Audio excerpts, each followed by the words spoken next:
Bava Kamma, Daf Memchet Amud Aleph. Tzniut is a woman's right. Kיוון דבעיא היא צניעותא. The Gemara tells us an interesting story, and as an aside, working through the story and through the halachot here, we get an interesting perspective on Tzniut that's a little bit different from the way it's usually framed. What is the case? Hai itata da'alta lemeifa bahahu beita.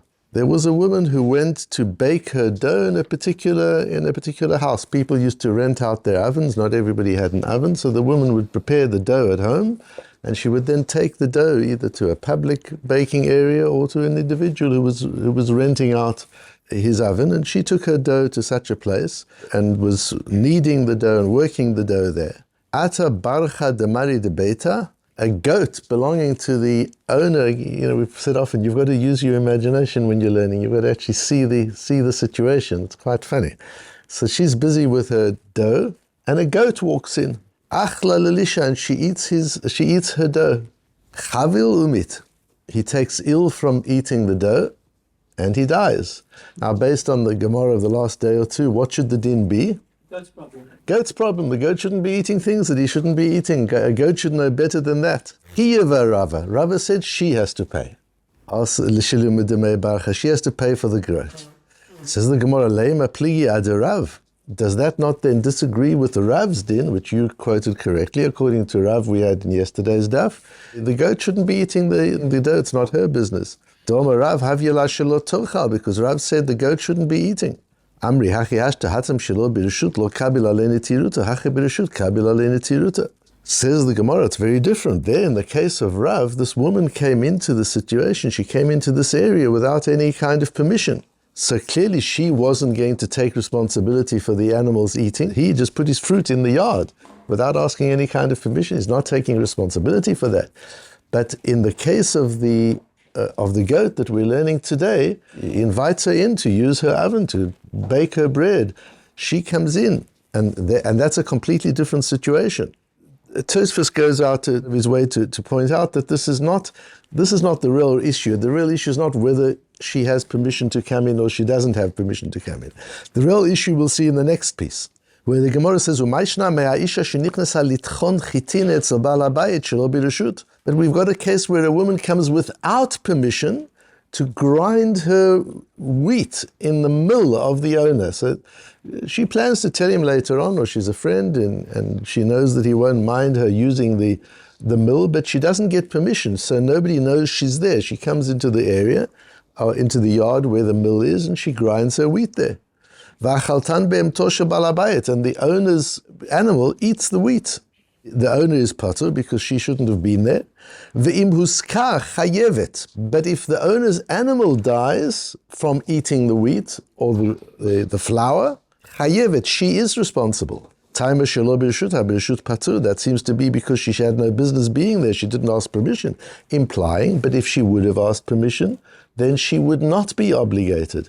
So here again we see, in this case, we've got two conflicting cases. A woman comes in without permission. In both cases it's without permission. In the one case, she's grinding her wheat, she's milling her wheat. In the other case, she's kneading her dough. In both cases, the landlord's animal eats the food. The animal dies. In the case of the dough, he is chayav, she's not responsible. In the case of the wheat, she is responsible. Ask the Gemara, that doesn't seem to make any sense. What's the difference? Amri answers the Gemara an amazing answer. Nitchon chitim kיוון דלא באי צניעותא midi lo באי mesalki marvata dechatzer nafshayu. If she's grinding wheat, she doesn't need tzniut. Just notice those words. She doesn't need tzniut. And therefore, the owner doesn't have to withdraw himself from the mill. He's entitled to be there, and she's entitled to assume that he's there. So if she's in the mill, even though she came in without permission, the owner is around, it's his business. So she doesn't have to think to herself, I've got to make sure that this animal doesn't eat the food. And he should be watching out for it. But when it comes to baking, to kneading, Kivin deba'yi hi tzniutah, there she needs tzniut. Marvata dechatzer mesalki nafshayu, the owner of the yard has to withdraw himself. Hilka chaladida ramyanatiruta, so she should be responsible for watching out that the animal doesn't get damaged. And in this scenario, we learn a lot about life at that time, about the laws of tzniut, about the way people interacted, about men and women in the workplace. It's a very, very interesting case altogether. What does it mean she needs tzniut? Says Rashi, shemegalaz ro'oteha, when a woman kneads the dough, she rolls up her sleeves. And she's not covered the way she normally is covered. When she's milling the wheat, she doesn't have to do that. She just pours the wheat into the hob, and the mill does the work. But when she's physically busy kneading the dough, she has to roll up her sleeves, and he leaves the room when she does that. Why? Because baya hi tzniutah, because she needs tzniut. Let's just understand the lomdus of it first. Firstly, it's very interesting that on this very Rashi, where the Rashi says shemegala zro'oteha, the Chazon Ish says the zroa is from the elbow to the shoulder, the upper part of the arm.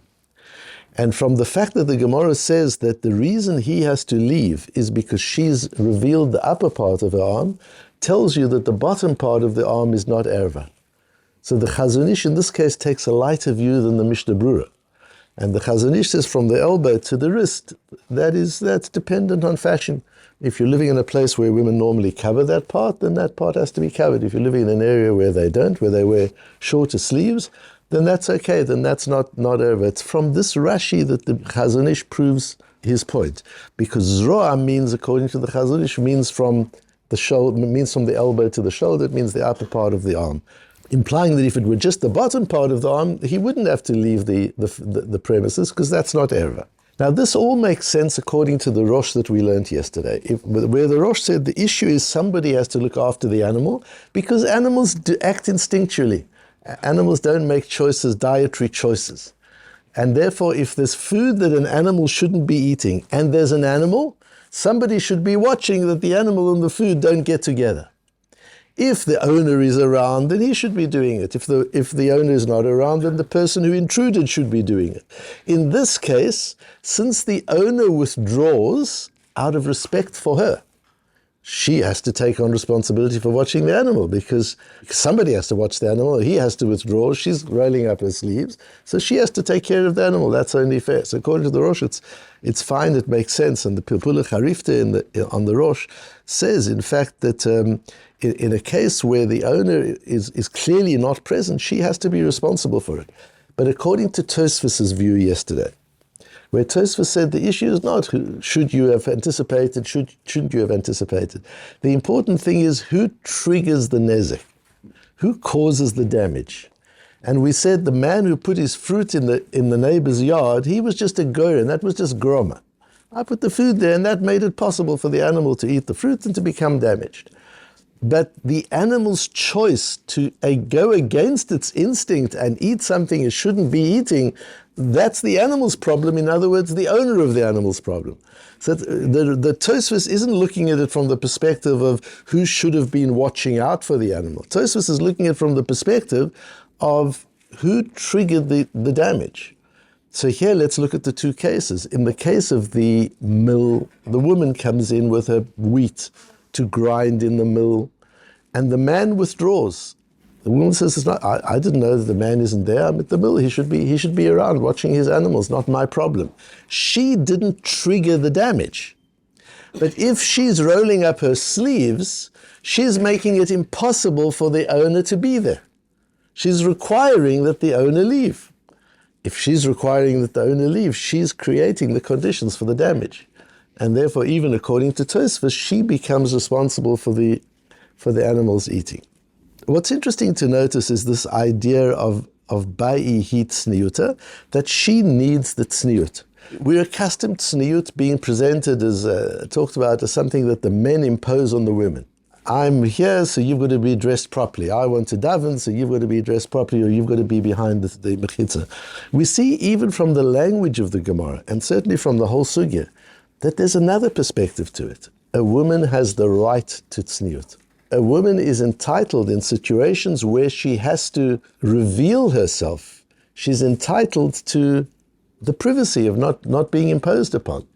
So the dynamic between men and women is such that the halakha is enormously sensitive to it. Hashem designed the world in such a way that women are physically attracted to men. Hashem gave men that desire, and he gave women that attractiveness. That's a dynamic that needs to be present in order for society to function. And it's not just for procreation. It's important for procreation as well. We see what happens when that starts disappearing. We're looking at the world at the moment where you've got negative population growth in most developing countries in the world and non-developing countries in the world. And certainly in the West, in parts of Asia, and virtually all of Asia, there's a negative population growth. And that has enormously worrying consequences for the economy. You can't sustain an economy in a declining population area. There is no growth. Israel is one of the few countries where there's a very positive population growth. So for the purpose of sustaining society, men and women have to be attracted to each other. And we're living in a society where there's been such gender convergence that there's no attraction anymore. Men are with men and women are with women, and when men are with women, they're as if they're with men, and when women are with men, they're as if they're with women. There's that tension of gender tension has been removed from society to a large extent, and the result of that is not only population stagnation, but population deterioration. But it's not only that. The male and female forces are forces of reality. They're forces in Kabbalah. They're energetic forces. There is an energy when a man and a woman, even if they're not having any physical relationship, a man and a woman are working together, or a man and a woman are having a conversation together, or men and women are sitting at the table together. There's a certain energy there which is a constructive energy and potentially a destructive energy. And that's how Hashem created. Now, when a woman wants to be just a woman, she wants to be herself without having to worry about this I won't use the word transgender, this intergender energy that we're talking about, because then if that energy is there, everybody's aware of it. If that energy is there, a woman is there and there are men around, she's aware of the fact. Men are around and there's a woman present, he's aware of the fact. That's normal, that's natural, that's how it's meant to be. What happens if she doesn't want that? If she wants to be able to roll up her sleeves and not feel she's being stared at, not feel she's being looked at as an object, but that she's still looked at as a human being within her own right. Kvod bat melech pnima is not a legislation for a woman. It's the right of a woman. Kvod bat melech pnima means a princess. That's how a princess operates. She operates with the allure of her inner being something out of reach of everybody else. And that's a concept, by the way, we'll have other opportunities to talk about. It's a concept in Torah, it's a concept of life. The inner power of the Torah needs to be out of the reach of the average person. That gives it its allure, that gives it its attractiveness. When the Torah becomes overly available, it loses its attraction. When a woman becomes overly available, she loses her attraction. That's kvod bat melech prima. She has the right to be, tzniut means hidden. And not hidden in the sense of hide her away so we don't see her. It's hide her beauty in a way that she is alluring rather than in a way that she is imposing in terms of her physical presence. And so by Tzeniut, she has a right. She comes to knead her dough. She wants to roll up her sleeve. She doesn't want men standing around. There's an obligation on the men to withdraw. Now, the Shulchan Aruch words it a little differently. The Shulchan Aruch says, "Kedei shelo yabitu ba be'et lishata va'afyata." The men withdraw so that they shouldn't look at her. So you say, so stand there and don't look at her. You don't have to leave the room. Stand there and don't look at her. That's not natural. For a man to be in the presence of an attractive woman and not look at her, that's unnatural.